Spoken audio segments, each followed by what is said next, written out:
तो सैलंद्री के 5 गंधर्व पति उसकी रक्षा के लिए आ ही गए।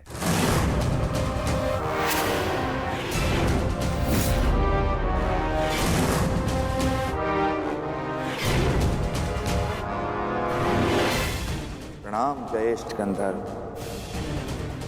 आपकी योजना अच्छी थी, परंतु विराट में कीचक से कुछ भी गुप्त नहीं रहता।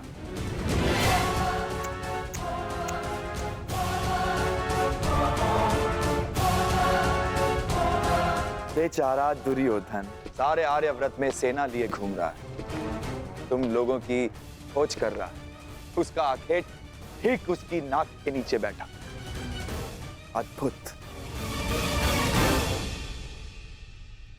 प्रतिशोध की चाह मनुष्य को क्या से क्या बना देती है।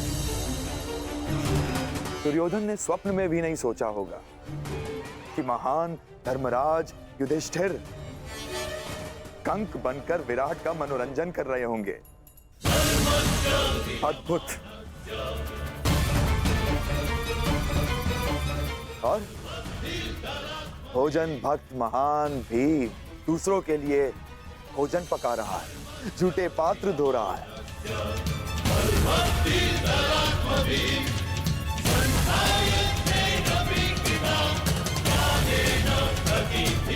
और तुम अर्जुन पशुपतास्त्र धारण करने वाला किन्नर का जीवन जी रहा।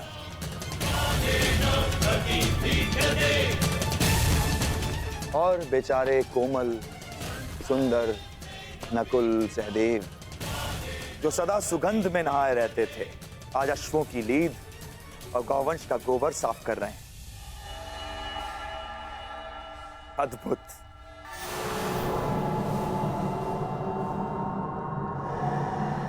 और तुम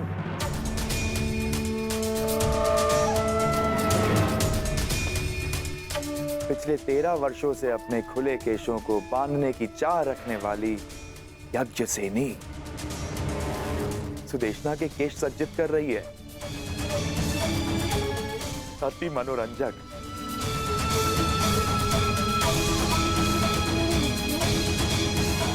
तुम पांचों भाई धूल झोंकने में सफल हुए, स्वीकार है। परंतु द्रौपदी अपना रूप नहीं छिपा सकी। ना ना ना ना, इसमें तुम्हारा कोई दोष नहीं है। तुम्हारे सौंदर्य और यौवन का दोष है।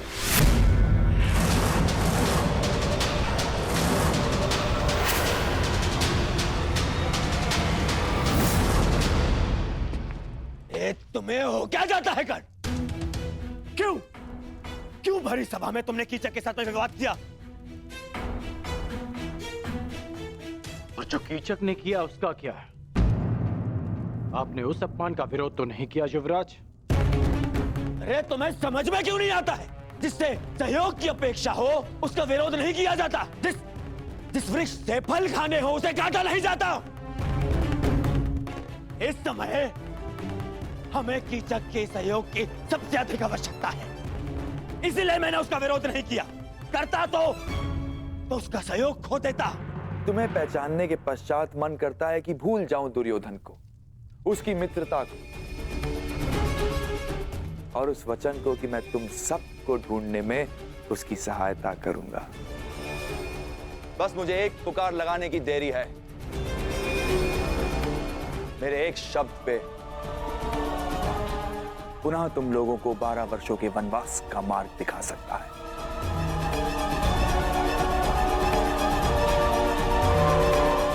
और यदि ऐसा हुआ तो कैसा लगेगा यज्ञसेनी?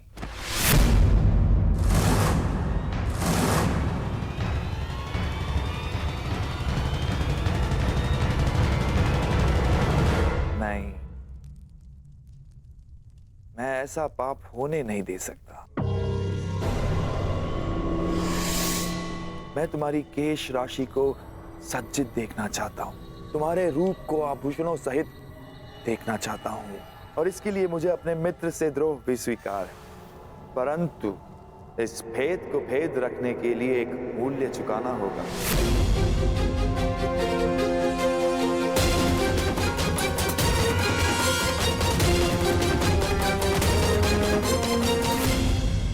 आदर्शों मेरे लिए कोई महत्व नहीं रखते, वन में रहो या महल में।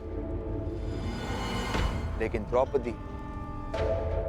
द्रौपदी के लिए ये भेद ना खुलना जरूरी है।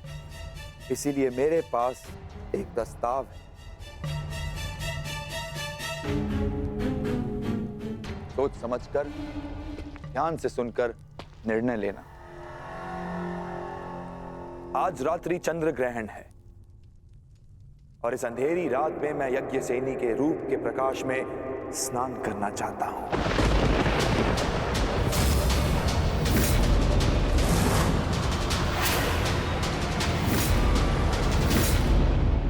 यदि उस स्त्री का मान भंग हो जाता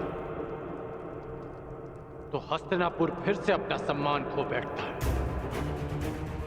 युवराज, क्या पांडवों को ढूंढने के लिए आप फिर से हस्तिनापुर का सम्मान दांव पर लगा देंगे? पांडव मिले या ना मिले, परंतु अब जब भी वो सामने आएंगे तो हम उनसे युद्ध करेंगे, युद्ध में उन्हें पराजित करेंगे।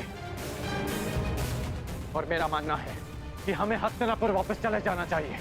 कितनी बार मैंने तुमसे कहा है कि तुम केवल और केवल बाण चलाया करो, बाण, अपना मस्तिष्क नहीं। समझ गए? तुम केवल युद्ध करना जानते हो, राजनीति करना तुम्हारे बस की बात नहीं है। समझाओ, समझाओ अपने मित्र को। पांडवों को पकड़ने का अंतिम अवसर है हमारे पास दुर्योधन, अंतिम लक्ष्य हमारे सामने है दुर्योधन। और तुम्हारा ये प्रिय मित्र कह रहा है कि हस्तिनापुर जाकर हम संतोष की निद्रा में सो जाए। मैं ये नहीं कह रहा हूं कि हम संतोष की निद्रा में सो जाएं।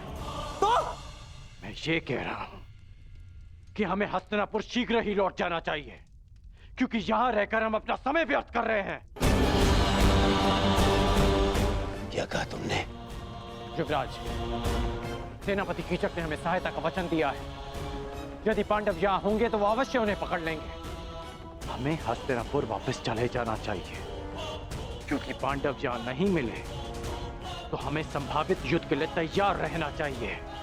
और आप दोनों भूल रहे हैं कि पांडवों का अज्ञातवास पूर्ण होने में केवल 2 माह शेष हैं। 2 माह शेष है, 2 माह शेष है।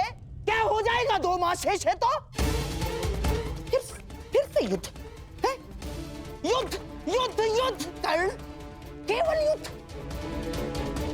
तुमने कभी शांति नामक शब्द सीखा भी है या नहीं कर्ण? हाँ। कहीं ऐसा तो नहीं कि तुम जिसे संभावित कह रहे हो उस युद्ध को तुम निश्चित करना चाहते हो ना? अर्थात तुम्हें ऐसा क्यों लगता है कि युद्ध ही होगा? कहीं ऐसा तो नहीं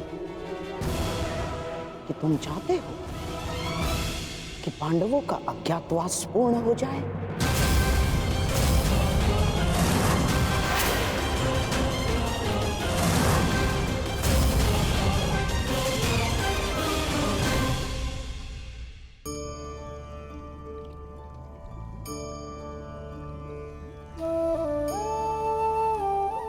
क्या लगता है आपको कि मैं क्या कर रहा हूं?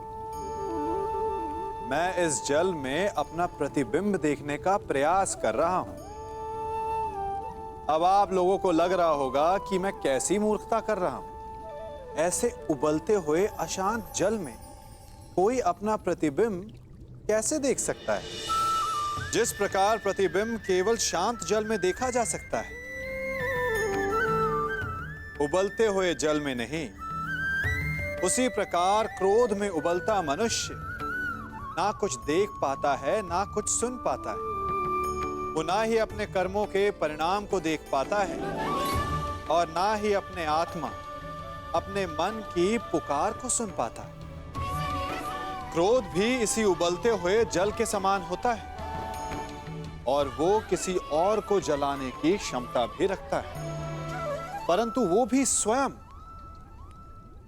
इस उबलते हुए जल के समान भाप बनकर समाप्त होता जाता है। इसलिए विपरीत परिस्थितियों में शांत रहना मनुष्य के लिए आवश्यक है, ताकि वो अपनी आत्मा, अपने मन के प्रतिबिंब को देखकर निर्णय ले सके कि क्या उचित है और क्या अनुचित।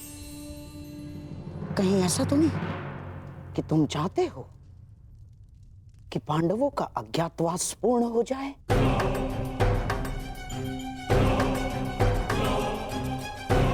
हैं? आपको कोई बात समझ में आती भी है या नहीं? मैं केवल इतना कह रहा हूं कि हमें सबसे भीषण परिस्थिति के लिए तैयार रहना चाहिए। ये युवराज, हम जितना समय यहां व्यर्थ करेंगे उतनी ही युद्ध में हमें हानि पहुंचेगी। पांडवों का अज्ञातवास पूर्ण हो जाए, इससे भीषण भयानक परिस्थिति और क्या हो सकती है अंगराज? बस करिए आप दोनों, बस।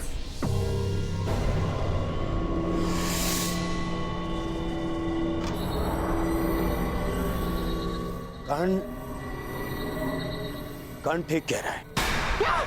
मामाश्री, कीचक ने मुझे वचन दिया है, वो अवश्य उसे पूर्ण करेगा। ये उसका राज्य है, हम केवल यहां बैठे प्रतीक्षा कर सकते हैं और कुछ नहीं। मैं निश्चित रूप से कर्ण का समर्थन करता हूं। हम शीघ्र ही हस्तिनापुर के लिए प्रस्थान करेंगे और सैन्य अभ्यास आरंभ करेंगे।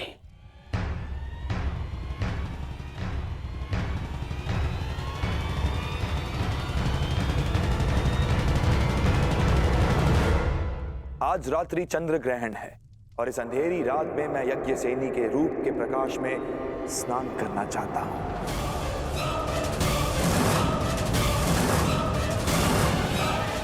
बस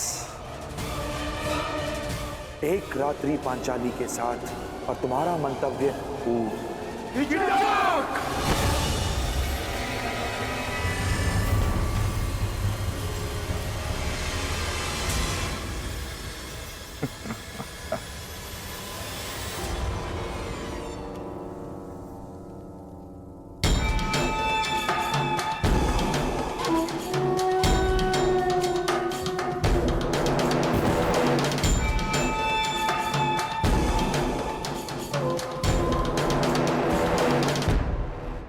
क्रोधित क्यों होते हो? और वैसे भी पांचाली के पास अक्षत यौवन का वरदान प्राप्त है।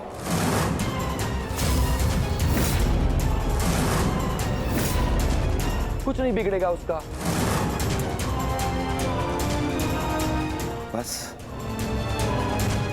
मुझे केवल एक रात्रि का सुख दो पांचाली।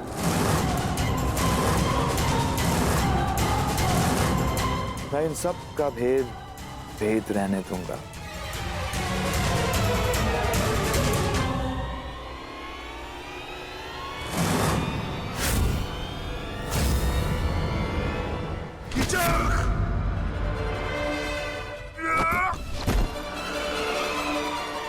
ये तुम्हारे जीवन का अंतिम शब्द है।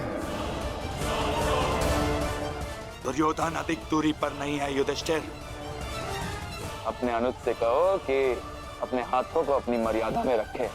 नहीं तो अगर मेरी जीवा ने मर्यादा भंग की तो तुम लोगों का अज्ञातवास भंग हो जाएगा।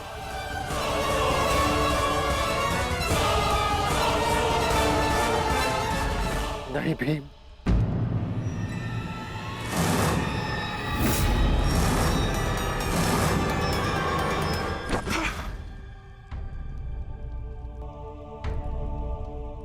इस समय तुम्हारा ईश्वर मैं हूं युधिष्ठिर। तुमको जीवन देने या नष्ट करने की शक्ति केवल मेरे पास है। एक बात बता दूं पांचाली, मुझे प्रेम में विरोध आता है, परंतु प्रेसी की प्रतीक्षा मुझे रुष्ट कर देती है। समय पर आओगी तो सबका समय ठीक रहेगा।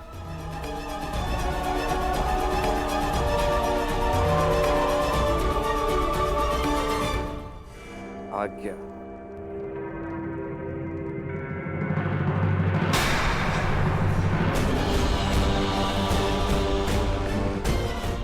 प्रणाम जयेष्ठ गंधर्व।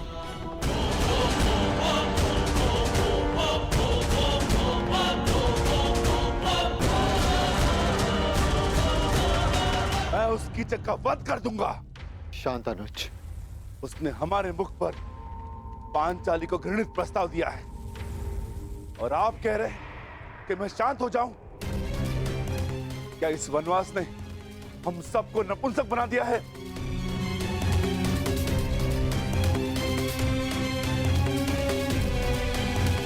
तुम बोलो अर्जुन, क्या इस समय शांत रहने का है? हाँ,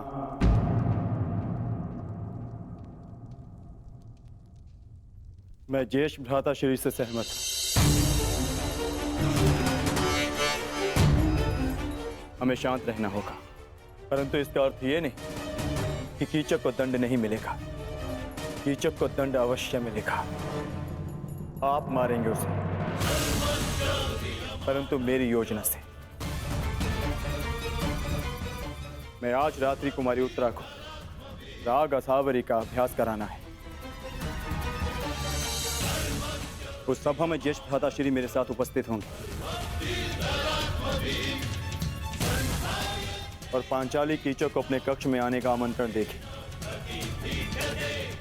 और यह सुनिश्चित करना होगा कि कीचक उस कक्ष की ओर जाते हुए कोई न देख सके।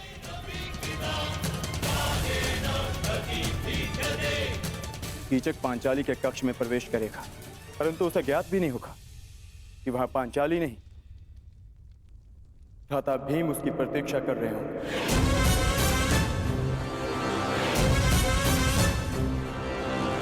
मैं सुनिश्चित करूंगा कि कीचक के चीत्कार मेरे पुखावज की ध्वनि में किसी को सुनाई न दे और ज्येष्ठ भ्राता श्री ये निश्चित करेंगे कि जिस समय कीचक का वध हो रहा हो उस कक्ष की ओर कोई न जा सके, ताकि भ्राता भीम अपना कार्य पूर्ण करके वहां से निकल सके।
अरे कीचक, क्या हुआ?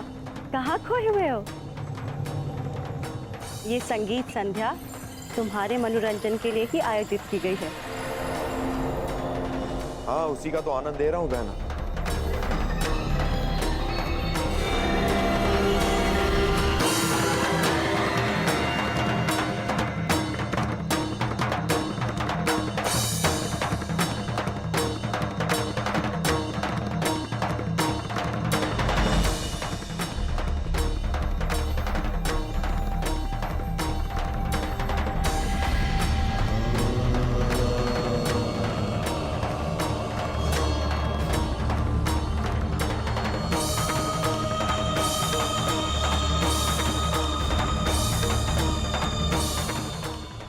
आई क्यों नहीं पांचाली?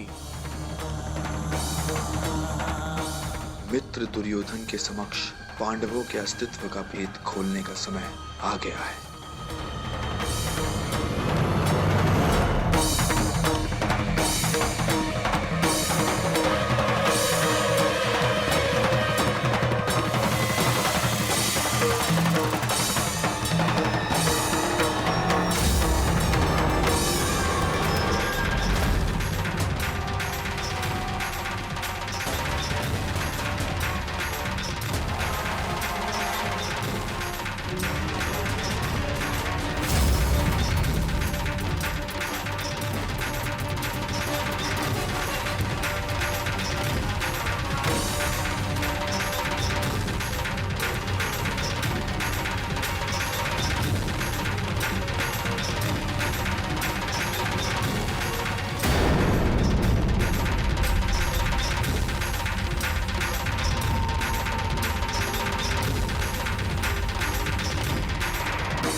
मदिरा सेनापति,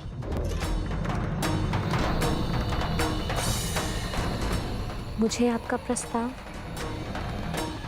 स्वीकार है।